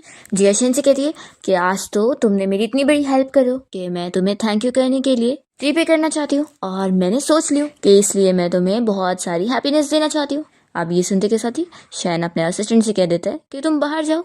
तो असिस्टेंट कहता है कि मास्टर, आखिर मैं भी तो इस फैमिली का हिस्सा हूँ ना, तो आखिर आप लोग की हैप्पीनेस मैं क्यों नहीं देख सकता हूँ। शैन फिर उसे गुस्से में देखता है तो फिर बेचारे असिस्टेंट को फिर से बाहर जाना पड़ता है। फिर जिया तो शैन से कहने लगती है कि चलो जल्दी से अपनी टेल को बाहर निकालो, फिर मैं तुम्हें अच्छा सा मसाज दूंगी।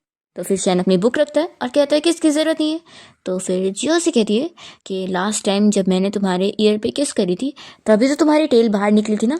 तो फिर वो जल्दी से उसे किस कर लेती है तो उसके फॉक्स वाले ईयर्स और टेल्स बाहर आ जाते हैं। जिया फिर जल्दी से उसके टेल्स को पकड़ के यहाँ पर हिला रही होती है और सोचती है कि वैसे तो इसके टेल्स को टच करना इतना ही ज़्यादा कंफर्टेबल है, और मुझे पता है कि ये जितना ही मना कर रहा है उसका ही इसका अलग मीनिंग है कि उसे पसंद आ रहा है। यहाँ पर फिर शैन तो अपने आप को कंट्रोल ही नहीं कर पाता और उसके सारे टेल्स यहाँ पर जिया के गले पे बंद कर उसे दबाने लग जाते हैं। तो जिया डर जाती है कि वो उसे मारने की कोशिश कर रहा है, पर यहाँ पर जैसे ही शैन देखता है कि उसकी टेल से ऐसा हो रहा है तो वो तुरंत ही अपने आप को रोक लेता है और फिर सोचता है कि शायद मैंने इसे डरा दिया। फिर वो जिया से कहता है कि मैं तुम्हारी कोई भी रिक्वेस्ट पूरी करूँगा। तो जिया सोचती है कि यानी अभी ये मुझे मार नहीं रहा था। फिर वो बहुत ही खुश होकर उससे कुछ कहने जा रही होती है तो वो पहले कह देता है कि लेकिन मैं तुम्हें छोड़ने वाला नहीं हूँ। तो फिर वो अपसेट हो जाती है। तभी कहता है कि चलो मैं तुम्हारी जान नहीं लूंगा, और ये कहकर वो चला जाता है। तो फिर जिया तो बहुत ज़्यादा खुश हो जाती है और सोचती है कि चलो कम से कम मौत के छुटकारे से तो बची गई मैं, और अब मुझे ज़िंदगी में लिखे उसे किसी दूसरी कंपनी को भेज दिया है और उन लोगों ने अपना प्रोडक्ट लॉन्च भी कर चुके हैं। तो ऐसे तो फिर अब जिया की कंपनी को नुकसान फेस करना पड़ेगा। जिया फिर इस बारे में सोचने लगती है कि आखिर उसके अंकल के हाथ कंपनी के प्रोजेक्ट की डिटेल्स नहीं लग सकती है, तो ज़रूर कंपनी में कोई और भी है जो कि सीक्रेट्स को लीक कर रहा है। फिर वो ऑर्डर देती है कि उस कंपनी को अपना प्रोजेक्ट लॉन्च करने दो। अब मुझे एक अच्छा मौका मिल गया है अपने अंकल को एक और नया गिफ्ट देने का। फिर नेक्स्ट सीन में हम शैन को देखते हैं। उसके पास असिस्टेंट और भी एंशिएंट बुक्स लेकर आता है, जिससे फिर पढ़ने के बाद यहाँ पर शैन को कुछ और इन्फॉर्मेशन पता लगती है कि अब ज़्यादा दिन उसके बीट्स अगर किसी इंसान के पेट में रहेंगे तो फिर उसे बहुत ही ज़्यादा ना झेलने वाला पेन फील होगा। तो इसलिए वो तुरंत ही अपने असिस्टेंट से जिया के बारे में पूछने लगता है कि वो कहाँ पर है। तो असिस्टेंट बताता है कि वो फिर से कहीं बाहर गई है। दूसरी तरफ हम देखते हैं कि जिया वॉक करते हुए जा रही होती है एंड फिर जब वो रोड क्रॉस करने लगती है तभी अचानक से उसे गले पहुंच जाता है। जिया भी उसे देखती ही रह जाती है, पर फिर यहाँ वो बेहोश हो जाती है और फिर शैन तो यहाँ से जिया को उठाकर लेकर चला जाता है। फिर जब वो उसे घर लाता है तो जिया कहती है कि पता नहीं आज क्या हुआ था, अचानक से मेरा बहुत तेज पेट दर्द हुआ और तभी फिर मैं कार से हिट होने वाली थी। वो तो अच्छा हो तुमने मुझे बचा लिया। शैन बताता है कि असल में ये सब उस बीट्स की वजह से हो रहा है, क्योंकि ह्यूमन बॉडी फॉक्स क्लैन के बीट्स को अपने अंदर झेल ही नहीं सकती है, क्योंकि इतनी पावर नहीं है। इसलिए मुझे जल्द से जल्द अपने बीट को तुम्हारे अंदर से निकालना होगा, नहीं तो फिर तुम आधे महीने में ही मर जाओगी। तो फिर जिया तो डरने लग जाती है कि मुझे आखिर मरना नहीं है। फिर वो शेन से कहती है कि हमारे पास तो एक और रास्ता है ना, तो चलो उसे इस्तेमाल करते हैं। वो ऐसे बोलकर शेन को अपने क्लोज करती है और कहती है कि हम साथ में कल्टीवेशन करते हैं। और फिर वो जैसे यहाँ पर शेन को किस करने वाली होती है तो वो जल्दी से दूर हो जाता है और कहता है कि फालतू हरकत करना बंद करो। तो जिया चिल्लाती है कि मैं कोई फालतू हरकत नहीं कर रही हूँ, आखिर मैं कोई अगली भी नहीं हूँ, तो आखिर तुम मुझे देखती क्यों नहीं हो। शेन कहता है कि इसका तुम्हारे अपीयरेंस से कोई लेना देना नहीं है। तो जिया फिर यहाँ पर अपना कोट उतार देती है और कहती है कि मुझे देखो तो। शेन नहीं दिख रहा होता है तो फिर वो उसे किक करती है और कहती है कि आप तो देख लो। फिर भी वो नहीं मानता तो वो उसे पकड़ के खींचती है और फिर उसे बैट पे पुश करके यहाँ पर उससे किस करने जा रही होती है। पर तभी अचानक से असिस्टेंट यहाँ पर आ जाता है। इसी वो उसके सामने आ रहा होता है तो जिया तो उसे क्यूट बन के दिखा रही होती है, पर तभी वो उसका गला पकड़ लेता है और उसे पनिश बोल रहा होता है। तो यहाँ पर जिया का फिर दम घुटे जा रहा होता है और वो सोचती है कि लगता है इस बार मैं सच में मरने वाली हूँ और मेरी जो इतनी सारी प्रॉपर्टी है वो सब अब बस रह जाने वाले हैं। और फिर अचानक से शेन यहाँ पर छोटा सा फॉक्स बन जाता है तो असिस्टेंट आकर जल्दी से उसे उठा लेता है।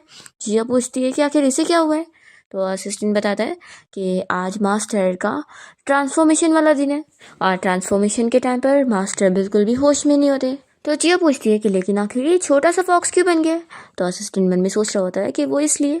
तो हमें फ्लैशबैक में दिखाते हैं कि जिया की बॉडी में असल में अब उसका बीड है, इनका यूज़ किया होता है उसकी जान बचाने के लिए और असिस्टेंट ने उसे रोका भी होता है ये सब करने के लिए, पर वो फिर भी नहीं मानता।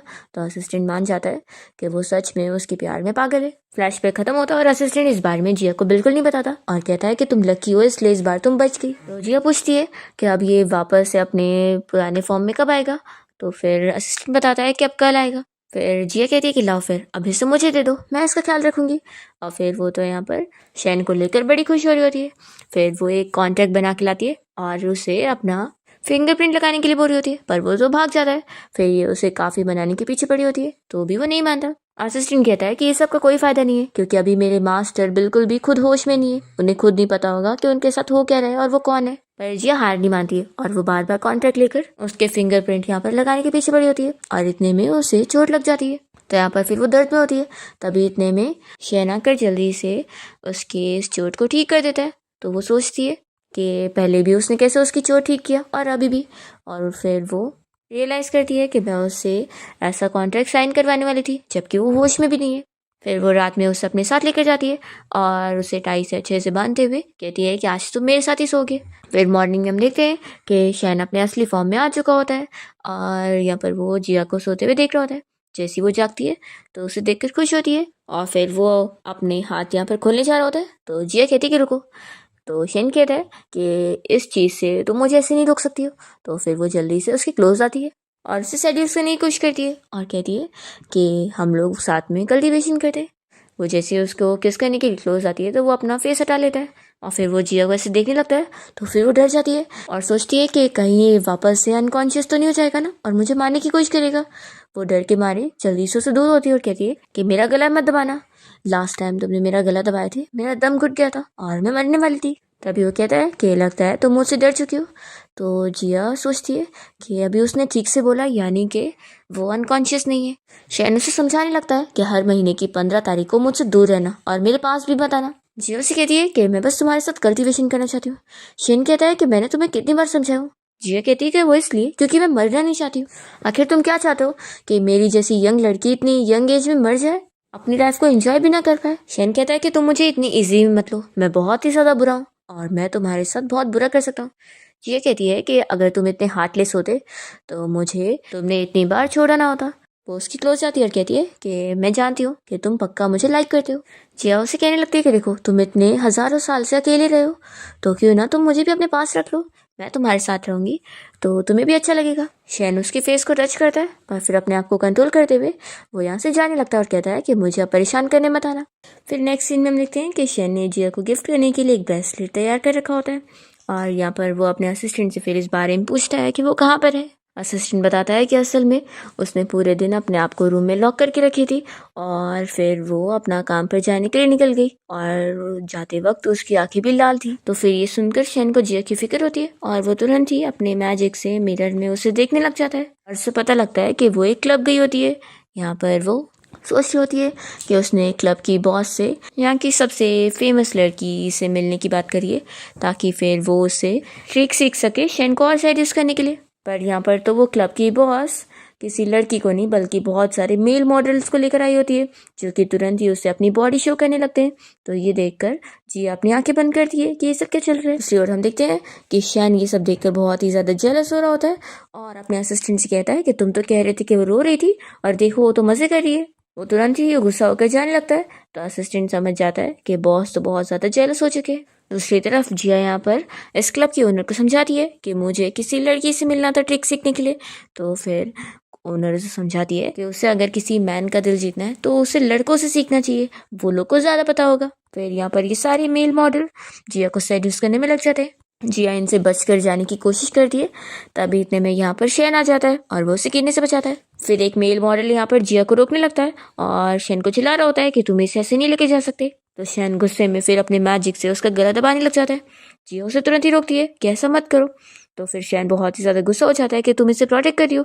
वो यहाँ से जाने लगता है और जिया भी उसके साथ साथ वापस आ जाती है और कहती है कि तुम तो कितने ज़्यादा अमेजिंग हो, इतनी अच्छी मैजिक पावर है तुम्हारे पास कि हम लोग इतनी ईजिली यहाँ पर आ गए। शैन बहुत ज़्यादा गुस्सा होता है तो जिया फिर पैर में चोट का नाटक करने लगती है। तो फिर वो उसकी फिक्र करता है। शैन फिर उसे उठा के बैठाता है और उसकी चोट भी ठीक कर देता है। जिया फिर जल्दी से उसे रोक लेती है और तुरंत ही उसे एक्सप्लेन करती है कि मैं क्लब में बस सीखने गई थी, ना कि उन मेल मॉडल से मिलने के लिए। वो तो उस क्लब के ओनर ने गलत समझ ली, इसलिए तुम अब गुस्सा मत हो। और मैंने तुम्हें उस मेल मॉडल को मारने से बस इसलिए रोकी ताकि तुम कोई खून करने वाला काम ना करो, इस वजह से, इसलिए अब गुस्सा मत हो। तो फिर शैन पूछता है कि ये बताओ कि आखिर तुम सीखने क्या गई थी। तो फिर जिया फिर उसे बता देती है कि वो बस वहाँ पर उसे सेड्यूस करने के ट्रिक सीखने गई थी। तो शैन ये सुनने के बाद स्लो से कहता है कि आखिर तुम्हें सीखने की क्या ज़रूरत है, उल्टा तुम लोगों को सिखा सकती हो। जिया कहती है कि तुमने क्या बोला। तो शैन नहीं बताता और जाने लग जाता है। तभी सोचती है कि सच में इसे फ्लर्ट करना कितना मुश्किल है। तभी यहाँ पर शैन रुक कर ये सब सुन रहा होता है और वो जिया के हाथ में अपना ब्रेसलेट उसे मैजिक से पहना देता है। जिया कहती है कि ये क्या है। तो शैन उसे बताता है कि असल में इस ब्रेसलेट के अंदर ऐसी पावर है कि वो उस बीट की वजह से जो उसे पेन होगा उसे कम कर सकता है और वो ठीक हो जाएगी। शैन कहता है कि क्या हुआ, तुम्हें पसंद नहीं है। तो जिया जल्दी से उसे बताती है कि मुझे बहुत पसंद आया। वो जल्दी से आकर उसे हक करके उसे थैंक यू बोल रही होती है। फिर शैन भी उसे हक करने जा ही रहा होता है, तभी वो जल्दी से दूर हो जाती है और कहती है कि सॉरी, अब से मैं तुम्हें ऐसे हक भी नहीं करूँगी और तुमसे दूर रहूँगी। तो फिर वो कहता है कि पहले तो तुम ऐसा नहीं करती थी। जिया कहती है कि मैं तो बस अपने आप को बचाने के लिए ऐसे कर रही थी और तुम्हें तो ये सब पसंद नहीं था ना, तो ठीक है, अब से मैं तुम्हें बिल्कुल परेशान नहीं करूँगी और तुम्हारे हार्ट को कोई तकलीफ नहीं होने दूंगी। ऐसा बोलकर वो जा रही होती है। शैन बेचारा कहना चाह रहा होता है कि वो ऐसा नहीं चाहता है और जिया तो बस सोच रही होती है कि अब उसे जाकर अपने अंकल को सबक सिखाना है। फिर हम देखते हैं कि प्रेस कॉन्फ्रेंस में जिया के अंकल ने जिस पर्सन के साथ मिल गया होता है वो अपना प्रोडक्ट लॉन्च कर रहा होता है। तभी यहाँ पर जिया भी पहुँच जाती है। तो वो बंदा तो इसे नीचे दिखा रहा होता है कि अब तो प्रोडक्ट तो उसके पास है, तो वो क्या ही कर लेगी। फिर जिया कहती है कि अब मेरी बारी है। असल में जिया ने अपने प्रोडक्ट का एक अपग्रेड वर्जन भी बनाई होती है और वो जब यहाँ पर अपना प्रोडक्ट लॉन्च करती है तो सभी लोगों को पिछले वाले के कंपैरिजन में जिया का सबसे ज़्यादा पसंद आता है और वो तो उसी के साथ ही डील करना चाहते हैं। तो फिर वो चीन ग्रुप का बंदा बहुत ज़्यादा गुस्सा हो जाता है और जिया के ऊपर इल्ज़ाम लगाने लगता है कि आखिर उसके प्रोडक्ट का इसने कॉपी करी है। जिया कहती है कि इन सब का कोई फ़ायदा नहीं है क्योंकि मेरे पास एविडेंस है ये प्रूव करने के लिए कि ये प्रोजेक्ट तो असल में मेरा था। वो यहाँ पर अपने असिस्टेंट को बोलकर सारे एविडेंस दिखा देती है, तो ये चीज़ प्रूव हो जाती है और यहाँ पर चिन ग्रुप कंपनी का बहुत ज़्यादा नुकसान हो जाता है और वो लोग तो बैंकरप्ट हो जाते हैं और साथ ही साथ जिया के अंकल का भी नुकसान हो जाता है। तो यहाँ पर तो सारे लोग के सामने वो बंदा यहाँ पर अंकल को पीट रहा होता है और फिर पुलिस ऑफिसर इन लोग को लेकर जाते हैं। तभी हम देखते हैं कि यहाँ पार्टी में जिया का कजिन एक मास्टर को लेकर आया होता है और वो जिया को दिखा रहा होता है कि मेरे डैड ने आपको इस लड़की को सबक सिखाने के लिए बुलाया है। जब मास्टर यहाँ पर जिया को अच्छे से देखता है तो वो इस बारे में पता लगा लेता है कि उसके पास कुछ तो पावर है जिससे उसकी लाइफ स्पैन बढ़ गई है, नहीं तो वो तो कब कब मर जानी चाहिए थी। फिर वो ये पता लगाने के लिए उसके ऊपर कोई चीज़ गिराकर उसे मारने की कोशिश करता है, पर शैन ने जो जिया को ब्रेसलेट दिया था और जो उसके अंदर का बीड है उन दोनों की वजह से प्रोटेक्शन आ जाता है और जिया बच जाती है। और ये सारी चीज़ें लोग देखकर शॉक रह जाते हैं और मास्टर सब समझ जाता है कि इसके पास 9 टेल फॉक्स का बीड है और साथ ही साथ उसका एक टेल भी, जिसकी वजह से इसके पास इतनी पावर आ गई है। जिया को भी अब जाकर पता लगता है कि ये ब्रेसलेट असल में शैन के टेल से बना हुआ है और फिर यहाँ पर शैन जिया को पिक करने पहुंच भी जाता है। तो जिया जानबूझ के उसके सामने यहाँ पर वीक लेग होने का नाटक करती है, तो वो उसे उठा के लेके जाता है और फिर वो तो यहाँ पर प्लानिंग करने लग जाता है कि उस लड़की के पास से मुझे उस 9 टेल फॉक्स का बीट भी चाहिए और उसके वो ब्रेसलेट भी। फिर शन जब जिया को घर ले आता है तो वो उससे पूछने लगती है कि मैंने सुनी हूँ कि एक फॉक्स के लिए उसका टेल बहुत ज़रूरी है, तो आखिर तुमने मुझे अपने टेल का ये ब्रेसलेट क्यों बना के दे दियो? क्या ये तुम्हें नहीं चाहिए होगा? फिर तुमने ऐसा क्यों किया? तो शेन कहता है कि तुम्हें क्या लगता है? जिया फिर उसे कहती है कि क्या तुम मुझे लाइक करने लगे हो? शेन इसका जवाब फिर बात घुमा के देता है कि बिल्कुल नहीं, मैं तो बस अपने बीट को प्रोटेक्ट करने के लिए ऐसा कर रहा हूँ जो कि तुम्हारे अंदर है। जिया कहती है कि अच्छा ऐसी बात है, फिर तो एक काम करते हैं, मैं आपसे ना तुम्हें ज़्यादा परेशान नहीं करूँगी और मैं अब अपने घर में शिफ्ट हो जाती हूँ, मैं खुद को भी प्रोटेक्ट कर लूँगी और तुम्हारे बीट को भी, तो अच्छा रहेगा ना। तो शैन फिर उसे यहाँ पर रोकने के लिए कुछ बोल ही नहीं पा रहा होता है। तभी असिस्टेंट ये सब सुन रहा होता है और वो सोचता है कि लगता है मुझे ही अब मास्टर की हेल्प करनी होगी। फिर वो बीच में आता है और यहाँ पर जिया के सामने ऐसी ऐसी बातें बोलने लगता है ताकि वो इमोशनल हो जाए कि शैन उसके बिना नहीं रह पाएगा, क्योंकि आखिर उसकी बीट उसके पास है और उसकी वजह से अब वो इतना वीक हो गया है और बीमार भी हो गया है, तो उसका साथ रहना बहुत ज़रूरी है और उसकी केयर भी उसे करना पड़ेगा और हर पल उसके साथ रहना होगा। शैन अपने असिस्टेंट से मन ही मन बात कर रहा होता है कि तुम कर क्या रहे हो? तो असिस्टेंट मन से उसे कहता है कि मास्टर आप मेरी बात सुनो और अच्छे से साथ दो, आप चाहते हैं ना कि मिस जिया यहीं पर है? तो फिर शैन भी उसके साथ फिर बीमार होने का नाटक करने लग जाता है। तो जिया तो तुरंत ही कह देती है कि नहीं, मैं तुम्हें छोड़कर कहीं नहीं जाने वाली हूँ और मैं यहीं पर ही रहूंगी। फिर वो शैन के लिए जब पानी लेने की जाती है तब यहाँ पर शैन अपने असिस्टेंट से बात कर रहा होता है और असिस्टेंट इसे समझाने लगता है कि बॉस आपको उन्हीं ट्रिक का यूज़ करना चाहिए जैसे कि वो मेन मॉडल कर रहे थे, आपके पास भी तो इतनी अच्छी बॉडी है। फिर यहाँ पर शैन तो मान जाता है और जैसे जिया यहाँ पहुँचती है तो वो पेट दुखने का नाटक कर रहा होता है और जिया को टच करवाने पर मजबूर करता है और जानबूझ के उससे अपनी बॉडी भी शो कर रहा होता है। जिया तो यहाँ पर बहुत ज़्यादा शाय हो जाती है और फिर शैन तो यहाँ बीमार होने का नाटक करते हुए कह रहा होता है कि आज तो उसे उसके साथ ही अब से रूम में रहना होगा क्योंकि वो उससे दूर नहीं रह सकता है। जिया इसके लिए भी मान जाती है और सोफे पे आके लेट जाती है और कहती है कि तुम आराम से अब अपना सो जाओ। फिर जब वो रात में सो रही होती है तो शैन उसे उठा के बेड पे लेटा देता है। फिर नेक्स्ट मॉर्निंग जब जिया की नींद खुलती है तो वो अपने आप को बेड पर देखकर शॉक होती है और शैन को इतना पास से देखकर उसे याद आ रहा होता है कि कल उसने उसके बारे में ड्रीम देखी है, जिसे देखकर फिर वो उसकी बॉडी देखने लग जाती है और यहाँ पर उसने जो चैन पहना होता है उससे वो और ही हैंडसम लग रहा होता है। यहाँ पर वो उसे सेड्यूस करने के लिए अपने आप को टच करने लगता है पर जिया जल्दी से भाग जाती है। फिर शैन सोचता है कि सच में उसका असिस्टेंट को ही काम करनी है, उसकी ये वाली ट्रिक भी वेस्ट गई। असल में उसने ही इसे चैन ला के दिया था और बताया था कि जैसे मेल मॉडल करते हैं वैसे उसे भी करना होगा। फिर इसके बाद जिया तो यहाँ अपने रूम में आ जाती है और वो अपने आप को शांत करने लगती है और समझाती है कि आखिर उसने मुझे कितनी बार मारने की कोशिश की है, तो आखिर मैं उसे कैसे लाइक कर सकती हूँ। फिर जिया को उसके अंकल की कॉल आती है और जब वो यहाँ डिनर पे अपने अंकल के घर पहुँचती है तो वो लोग पहले उसे पीने के लिए पानी देते हैं। असल में ये अंकल मास्टर के साथ मिले होते हैं और मास्टर ने इन्हें मैजिक करके एक पानी में कोई चीज़ मिला दिया होता है और कहता है कि अगर ये वो पी लेगी तो फिर वो वेजिटेटिव स्टेट में चली जाएगी। फिर जिया यहाँ पर जैसे ही इस पानी को पीने का नाटक करने वाली होती है इतने में कजिन आ जाता है और जिया उसे ये पानी पीने को दे देती है। तो जल्दी से जिया की आंटी अपने बेटे से ये पानी ले लेती है और कहती है कि तुम इसे नहीं पी सकते। तो जिया कहती है कि अच्छा तो आप लोगों ने इसमें कुछ मिलाया हुआ है। तो जिया कहती है कि अब आप इंतज़ार करो, अब आप जेल जाओगे। फिर इतने में लिन शॉ यहाँ पर पुलिस को लेकर आ जाता है इस अंकल को अरेस्ट करवाने के लिए। तो अंकल कहते हैं कि तुमने पुलिस को बुलाई थी। फिर वो कहते हैं कि वैसे तुम्हारे पास कोई एविडेंस नहीं है। तो जिया यहाँ पर रिकॉर्डर दिखाती है और कहती है कि आपकी सारी बातें अब रिकॉर्ड हो चुकी है। फिर अंकल चिल्लाने लगता है कि तुमने मुझे कितने चालाकी से फंसाई हो और फिर यहाँ पर पुलिस ऑफिसर इस अंकल की पूरी फैमिली को अरेस्ट करके लेके जाते हैं। फिर जिया यहाँ से बाहर निकलती है और सोचती है कि अब इस अंकल से तो मैं निपट चुकी हूँ। तभी इतने में यहाँ पर वही मास्टर आ जाता है जिया को मारने के लिए और उसके अंदर से वो बीट लेने के लिए।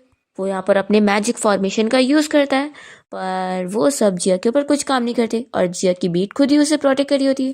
पर फिर वो मास्टर अच्छा वाला मैजिक करने लग जाता है जिया को मारने के लिए। तब यहाँ पर शैन पहुंच जाता है और वो अपने मैजिक पावर से इस मास्टर को हरा देता है और जिया को प्रोटेक्ट करके यहाँ पर घर ले आता है। जिया तो बेहोश होती है तो यहाँ पर फिर वो उसे लिटाने के बाद अपना चला जाता है। फिर इसके बाद जिया सपने में उसी जगह पर पहुंच जाती है जहाँ पर वो हमेशा रीबॉर्न हुआ करती थी। उसे यहाँ पर दिखाई दे रहा होता है कि उसका लव टेस्ट होने वाला है और इसलिए ही वो तो उसकी हेल्प करने के लिए वापस से उसे जीने का मौका देता है। और जिया को अब पता लगता है कि उल्टा इसने तो उसे रीबॉर्न करवा कर उसे दोबारा जीने के लिए मौका दिया है। जिया बहुत ज़्यादा खुश होती है और वो नींद से उठते ही तुरंत ही शैन को ढूंढने जाती है और यहाँ शैन के रूम में आती है जल्दी से उसे हक कर लेती है वो पूछता है कि क्या हुआ, तो जिया उसे कहती है कि मुझे तुम्हें किस करना है, लेकिन अगर तुम इस बार दूर हुए ना तो फिर मैं तुम्हें कभी किस नहीं करूंगी। यहाँ पर फिर शेन भी अब अपने आप को कंट्रोल करने के लिए रोक देता है और जिया को किस कर रहा होता है। फिर दोनों ही नाइट स्पेंड करते हैं। नेक्स्ट मॉर्निंग हम देखते हैं कि जिया को पता लगता है कि वो बीड अभी भी उसके पास है, तो वो इस बारे में उससे पूछ रही होती है। शैन तो मन में सोच रहा होता है कि ये बीड उसने उसके पास इसलिए रखा है ताकि वो उससे प्रोटेक्ट करता रहे। वो उसे बताता है कि ये उसकी सेफ्टी के लिए। फिर हम देखते हैं कि वो मास्टर फिर से यहाँ पर जिया को मारने के लिए आता है, तो शैन अपनी सारी पावर को यूज़ करने में लग जाता है यहाँ पर जिया को बचाने के लिए, क्योंकि उसे पता होता है कि क्योंकि वो टेस्ट में फेल हो चुका है इसलिए उसकी सोल अब खत्म हो जाएगी। वो जिया को बचाने के बाद यहाँ पर खुद भी गायब हो जाता है। जिया तो उसके लिए रोने लग जाती है क्योंकि अब जाकर उसे ये सब पता लग रहा है। असिस्टेंट छुप कर ये सब देख रहा होता है क्योंकि शैन ने उसे ऑर्डर दिया था, और शैन उसे ये भी कहकर जाता है कि उसके जाने के बाद उसे जिया को प्रोटेक्ट करना होगा। और फिर शैन तो यहाँ पर जाते हुए एक छोटा सा फॉक्स बन जाता है और जिया को वो सब कुछ भुला कर चला जाता है। पहले तो वो रो रही थी, लेकिन अचानक से वो सब भूलने के बाद सोच रही होती है कि मैं ये कहाँ पर हूँ। वो शैन को उठा लेती है और सोचती है कि ये छोटा सा फॉक्स, चलो मैं इसे लेके चलती हूँ, मैं इसे पाल लूंगी। फिर ऐसे ही कुछ टाइम बीत जाता है और जिया की कंपनी अब बहुत फेमस हो चुकी होती है। ये वो यहाँ प्रेस कॉन्फ्रेंस में अपना कोई प्रोडक्ट लॉन्च कर रही होती है, तभी कोई लड़का उससे प्रपोज करने आ जाता है। पर इतने में यहाँ पर शैन उसके ऊपर कोई मैजिक करता है, तो वो उल्टी पुल्टी लाइन बोलता है और अपनी बेइज्जती करा लेता है। फिर जिया समझ जाती है और कहती है कि फॉक्स ये ज़रूर तुम्हारा कमाल है ना।